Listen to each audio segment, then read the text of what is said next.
pikir kita ini akan merayakan 1 tahun COVID-19 ya kan. Perubahan perilaku itu hal yang paling sulit, tapi yang harus dilaksanakan.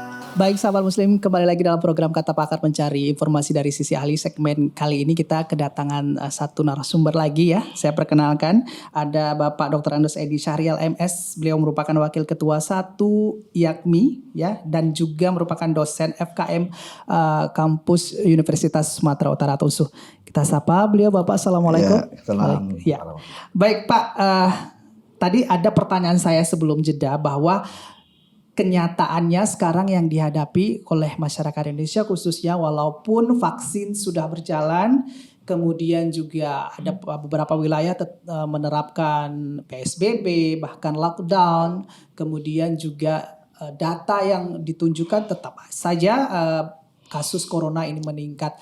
Dan ini kaitannya tadi yang seperti disebutkan oleh Pak Elkadi, ada perilaku masyarakat yang sebenarnya juga ini menjadi faktor penyebab utama kenapa COVID-19 sampai saat ini terus meningkat. Nah, kebetulan Pak Dr. Andes Edi Syahrial ini pakarnya soal perilaku masyarakat ya. Yeah. Kalau Bapak saya tanya tanggapannya seperti apa Pak? Soal kenyataan yang sekarang ini terjadi soal meningkatnya kasus COVID-19. Jadi kalau kita tinjau dari segi ilmu perilaku ya kan, ini kan faktor kebiasaan ya. Jadi dalam hal ini bahwa di dalam hal penyakit yang bencana ini kan memang daripada bencana perilaku sebenarnya. Ya, perilaku. Jadi lockdown itu pun itu Kesmas punya. Artinya pencegahan. Jadi dalam perilaku ini susah memang untuk berubah ya. Apalagi dengan kasus yang makin meningkat, dilema masyarakat tidak kepercayaan itu memang akan muncul. Betul. Itu udah pasti ya. Namun senjata paling ampuh dalam hal untuk merubah perilaku itu cuma sanksi. Ya cuma sanksi. Kita misalnya pakai mobil, mobil dengan pakai safety belt itu perilaku. Naik sepeda motor pakai helm itu perilaku. Ya. Jadi dalam hal ini kan terjadi perubahan perilaku secara alamiah. Ya. Karena perilaku itu ada perubahan secara alamiah, perubahan terencana, dan ada kesediaan untuk berubah ya. Ini ketiga ini harus disatukan, jadi tidak terlepas daripada peran pemerintah, karena sanksi-sanksi dari pemerintah ini pun nampaknya cukup kuat dari segi teoritisnya, pelaksananya lemah ya. Satu contoh, masih banyak saya baru keliling dari kota Medan ini, masih banyak yang tidak pakai masker. Polisi ada di simpang, mana dong peran polisi? Karena kalau kita itu mau pakai masker ini kan sebenarnya bukan karena COVID ya. Ini banyak orang terima. Masker ini sebelum ada COVID udah ada masker. Itu pencegahan, itu alat pelindung diri ya. Masker, cuci tangan pakai sabun itu udah bukan program COVID, itu program PHBS. Pola hidup bersih sehat ya kan. Yang asing ini kan bagi masyarakat ini yang susah untuk dilakukan itu adalah jaga jarak dan kumpul. Ya, jaga jarak dan kumpul itu memang susah dilakukan ya. Kenapa? Karena masyarakat kita apalagi orang Medan budaya kumpul. Duduk bersama, silaturahmi kita itu di Medan ini kan cukup kuat. Itu jadi salah satu pemutus rantai daripada silaturahmi. Tapi silaturahmi ini karena adanya bencana, ini kan bisa dilakukan, tapi dengan sanksi-sanksi. Jadi disemprot pun itu KP apa semua, cuma lari, besok muncul lagi. Kenapa? Sanksi. Di mana supaya itu dilakukan itu untuk merubah itu semua? Ya istilahnya sarangnya itu, sarang kumpul di mana? KP. KP-nya dibentikan sampai jam 9 misalnya. Ini kan kita udah berlaku di tempat saya itu Medan Labuan udah berlaku jam 9.30, tidak lagi boleh berkeliaran. Nggak ada itu berjalan. Kenapa? Itu karena sanksinya tidak jalan. Baik, ini kaitannya dengan sanksi begitu ya. Nah, sementara Pak kalau kita lihat juga yang terjadi di tengah-tengah masyarakat sendiri bahwa Untuk penerapan vaksin itu masyarakat masih banyak yang tidak percaya, bahkan ada beberapa wilayah yang akan mengenakan sanksi kalau tidak ingin divaksin. Kemudian juga ada beberapa kasus sebelumnya ada daerah yang mewajibkan pakai masker, bahkan dirazia akan dikenakan sanksi. Tapi ini kan menjadi dilema di tengah-tengah masyarakat, Pak. Apalagi masyarakat kita sekarang dengan adanya sanksi-sanksi yang mungkin akan diberlakukan, ini masyarakat akan keberatan. Ditambah lagi masyarakat untuk mencari nafkah juga ini terhalang kalau misalkan benar-benar diterapkan tidak boleh berkumpul ataupun tidak boleh berada di satu lingkungan terbuka ramai-ramai begitu. Sementara ini kan kaitannya dengan mencari nafkah, jualan dan lain-lain. Ini tanggapannya seperti apa nih? Tiga-tiganya saya tanya ya. Oke, dalam hal ini saya melihat bahwa sanksi itu kan sebenarnya produk kebijakan. Oke. Ya, seperti kata Pak Edi tadi, Pak Elkadi. Jadi kita memberikan sanksi produk sebuah kebijakan. Nah, kebijakan itu bisa terlaksana, bisa terimplementasi, itu paling tidak harus didukung oleh beberapa variabel. Contoh misalnya yang pertama ialah komunikasi. Jadi komunikasi itu harus gencar kepada masyarakat. Tapi kalau komunikasinya gantung, bagaimana masyarakat tadi bisa meningkatkan pengetahuan dia, merubah sikap dia, dan merubah tindakan dia. Jadi komunikasi ini harus betul-betul didominasi. Nah, apa yang terjadi saat ini, komunikasi pemerintah kita tidak mendominasi dibandingkan komunikasi publik masyarakat. Jadi nanti maunya, makanya IAKMI ke depan ini akan membantu untuk mengkomunikasi masyarakat. Jadi komunikasi pemerintah yang kuat, yang besar, nanti komunikasi publik ini bisa mengecil. Jadi hal-hal positif lah yang akan muncul tentang COVID-19 ini. Jadi soal komunikasi yang pertama. Nah, yang kedua adalah soal infrastruktur, sarana dan prasarana. Jadi untuk menegakkan sebuah sanksi, itu harus ada sarana prasarananya. Misalnya apa? Seperti kata Pak Edi tadi, kita perlu sebenarnya bantuan polisi, bantuan tentara. Karena apa? Kita untuk menguatkan tadi, sanksi tadi.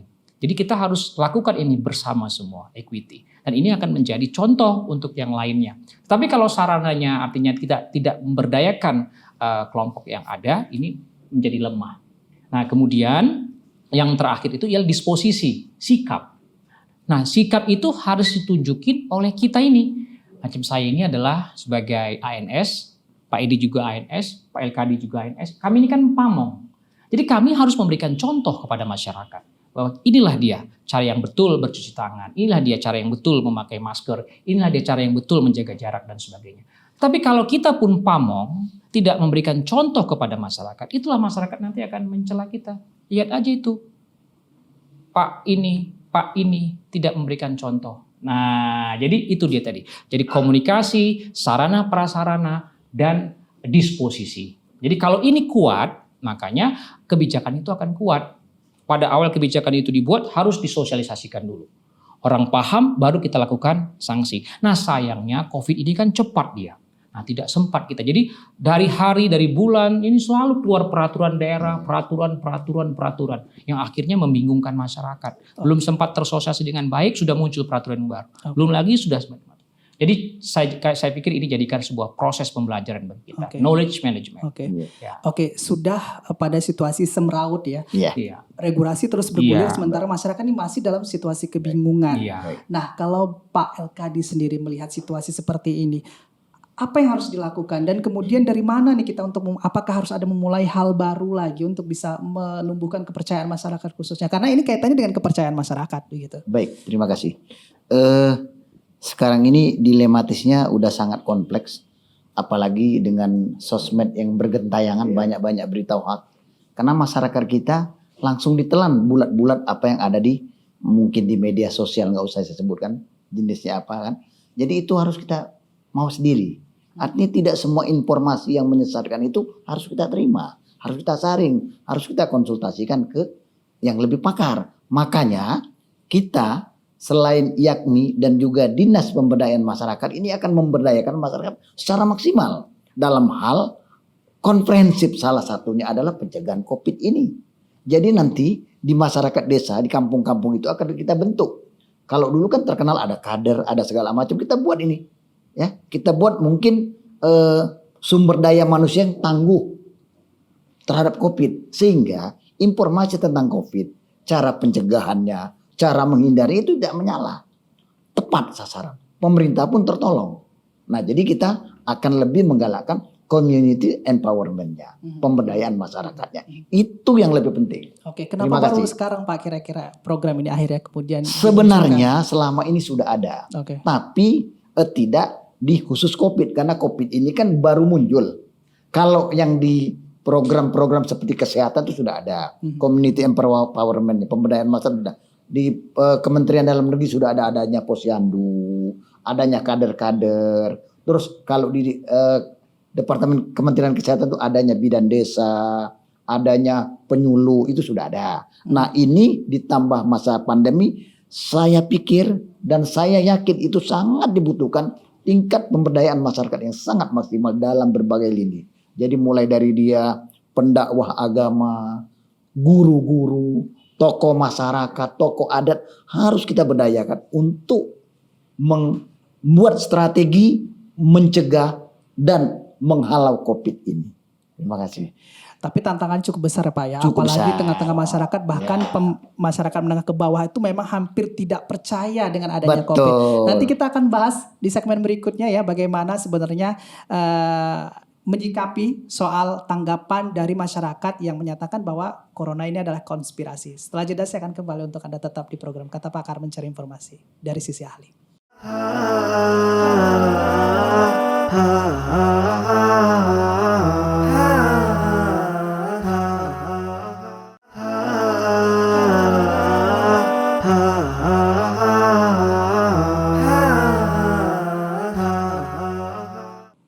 Ya, sahabat muslim, membahas soal COVID-19 ini memang sepertinya tidak ada habisnya karena kasus yang terus berkembang, kemudian dinamika yang terjadi di tengah-tengah masyarakat juga ikut berkembang. Ada yang percaya, ada yang tidak, kemudian ada yang patuh, ada yang tidak.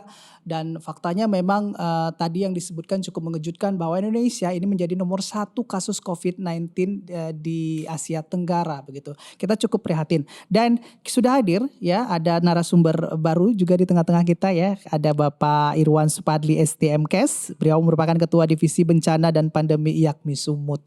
Assalamualaikum Pak. Waalaikumsalam warahmatullahi wabarakatuh. Ya, sehat ya. Sehat. Ini sahabat muslim ya, ini menarik sekali memang sebenarnya pembahasan kita pada kesempatan kali ini karena banyak sekali kebetulan kita sedang bersama IAKMI dan pakar-pakar penanganan kasus COVID-19 ini ada di sini semua begitu ya. Baik, kita lanjutkan soal pertanyaan tadi yang menggantung sebelum jeda soal adanya asumsi masyarakat ya yang juga ini ternyata berdasarkan survei ya yang dilakukan oleh sebuah lembaga begitu. Orang berasumsi bahwa COVID-19 ini adalah sebuah konspirasi dan ini juga sering kita dengar di tengah-tengah masyarakat. Nah, ini menarik ya, ditambah lagi tadi soal kepercayaan, perilaku masyarakatnya sendiri juga yang juga turut menentukan kasus COVID-19 ini terus naik, tidak ada menunjukkan indikasi turun begitu ya. Nah, saya minta tanggapannya dulu yang baru hadir nih, Pak Irwan Supadli. Seperti apa Pak tanggapannya? Ya, kalau saya menanggapinya sederhana aja ya. Kenapa orang beranggapan COVID ini sebuah konspirasi? Karena tidak nampak, kan gitu. Oke. Sesuatu hal yang tidak nampak itu cenderung orang berasumsi, kan gitu. Nah, pada kenyataannya COVID itu ada, kan gitu. Dan banyak kasus-kasus kejadian kematian yang tiba-tiba meninggal tanpa diketahui. Dan itu ternyata sangat banyak, ya. Kalau saya menanggapi hal seperti ini, sebenarnya memang ya etika perilaku tadi ya, mungkin sudah disampaikan oleh pembicara sebelumnya, masalah perilaku itu sangat penting dan sangat penting sekali. Dan ada satu lagi yang saya pikir memang peranan pemerintah itu menerapkan 3M tadi, ya. 3M versi saya beda lagi, kan gitu. Versi 3M saya itu adalah pertama memilah, memilih dan memihak, kan gitu. Pertama yang kita pilih, apa yang kita pilih? Nah, yang kita pilih adalah klaster-klaster mana yang terkena COVID, ya. Klaster yang A, B, C, D. Nah, kemudian kita pilih klaster yang paling rentan terhadap terhadap COVID itu sendiri, dan klaster kita pilih lagi klaster mana yang tidak rentan, kan gitu kan. Dan kita sering mengetahui kalau usia di atas 45 itu lebih rentan, kan gitu. Nah, ini yang perlu kita pilih, kan gitu kan, terhadap klaster-klaster tersebut. Kemudian, nah, memihak, ya, versi terakhir tadi memihak. kita harus memihak kepada pemerintah, ya, memihak kepada alim ulama, memihak kepada pesan-pesan moral dari media maupun sosial media yang bersifat baik, kan gitu kan. Nah, yang kita pihak apa? Pertama, saya pikir penerapan 3M-nya membersihkan, kemudian 3M yang versi saya itu yang harus benar-benar yang harus benar-benar diterapkan, saya pikir ya. Karena dengan versi itulah kita bisa tahu ya sampai sejauh mana perjalanan COVID ini bisa dapat terhenti, kan gitu kan. Karena posisi yang paling penting inilah posisi masyarakat yang dalam posisi ya yang terjangkit ya. Disitulah peranan kita memilih dan memihak ya. Oke. Itu mungkin yang bisa saya sampaikan. Baik. Nah, kalau kita bicara juga soal kepercayaan, soal adanya tadi bahkan sampai ada statement atau asumsi ini ada konspirasi begitu ya. Ini kan kaitannya dengan kepercayaan masyarakat kepada pemerintah. Kalau kita lihat pada kasus-kasus corona atau COVID-19 ini, pemerintah sebenarnya atau siapa sih sebenarnya yang paling berperan untuk bisa menurunkan atau menekan kasus corona ini bahkan sampai harus hilang begitu. Sementara apakah kita bisa menilai bahwa masyarakat pemerintah sudah maksimal melakukan pencegahan begitu? Ya, tadi saya sampaikan memihak. Kita harus kan memihak pemerintah, memihak ulama ataupun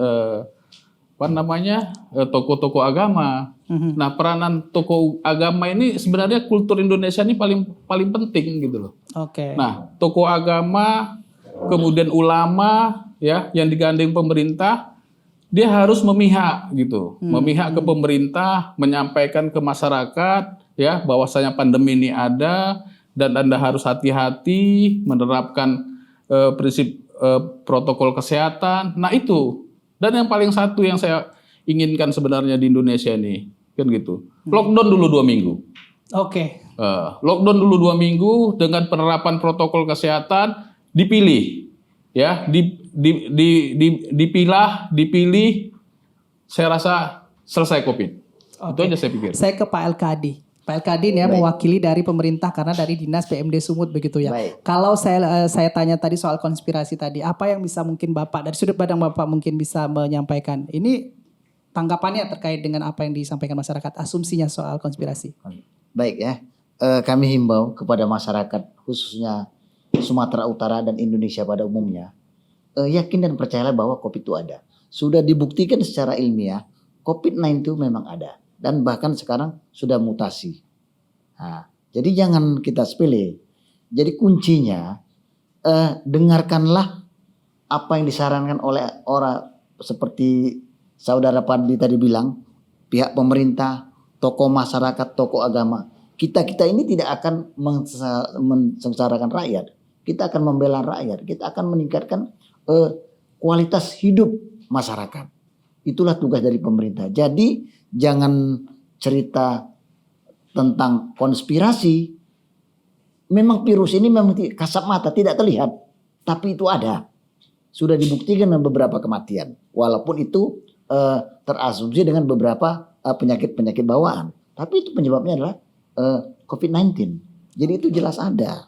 Nah, inilah kami dari Dinas Pemberdayaan Masyarakat nanti sampai tingkat paling perifer, ujung tombak adalah masyarakat kampung, dusun, kita akan membentuk kader. Itulah memberdayakan masyarakat khususnya tentang COVID dan lain-lain nanti. Termasuk pemulihan ekonomi pedesaan. Begitu, Pak. Jadi nggak usah sanksi. Ini COVID ada. Obatnya belum ada, waspadalah. Oke, kalau dokter ya kemudian tadi disebutkan bahwa dari Pak Irwan juga bahwa anjuran untuk masyarakat ini untuk dekat kepada pemerintah begitu ya, dan pemerintah juga sudah meyakinkan bahwa memang ini corona ada dan bukan konspirasi. Tapi ini kembali lagi ke soal tingkat kepercayaan masyarakat ya. Mungkin dokter bisa menanggapi soal masyarakat yang harusnya bersikap seperti apa sekarang terkait dengan dinamika atau gejolak COVID-19 ini. Jadi begini, ini semuanya berawal dari teknologi informasi yang luar biasa sekarang. Jadi kita masuk industri 4.0, Oke. di mana seorang dengan gadgetnya bisa melihat informasi dengan cepat sekali. Jadi memang itu tidak kita salahkan. Jadi apa yang bisa kita lakukan, seperti yang saya bilang tadi, komunikasi pemerintah itu harus dominan dibandingkan dengan komunikasi yang hoak-hoak itu. Oke. Jadi komunikasi dominan itu nanti lebih besar dan akan mengecilkan komunikasi hoak itu. Dan IAKMI khususnya dengan pemerintah pemberdayaan masyarakat desa itu akan bekerja sama untuk menyuarakan apa yang difikirkan oleh pemerintah dalam penanganan COVID-19 ini. Jadi komunikasi-komunikasi itu nanti lebih dominan. Jadi komunikasi-komunikasi dominan ini akan memperkecil hoak-hoak tadi. Nah, untuk itu juga kita berharap ke depan bahwa para leadership kita, pemimpin-pemimpin kita itu punyalah gaya kepemimpinan public health. Jadi public health leader. Jadi artinya bahwa kita menyampaikan informasi yang benar kepada masyarakat. Jangan informasi itu dipolitisasi sehingga membuat kabur tentang COVID-19 ini. Artinya kita bersama pemerintah mempunyai bahasa yang satu bahwa musuh kita ialah COVID-19.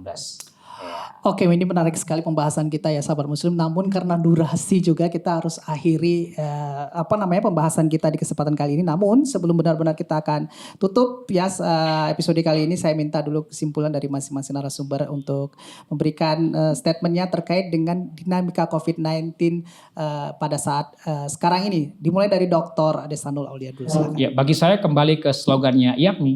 IAKMI sehat, IAKMI miracle, IAKMI tangguh. Jadi IAKMI sehat itu organisasi kami akan kami sehatkan. Pemikiran kami, program kami, kebijakan kami. Kemudian kami akan menunjukkan profil kami. Jadi profil IAKMI itu yang pertama ialah miracle. Jadi M itu adalah manager. Bahwa kami semua yang hadir di IAKMI itu ialah para manajernya.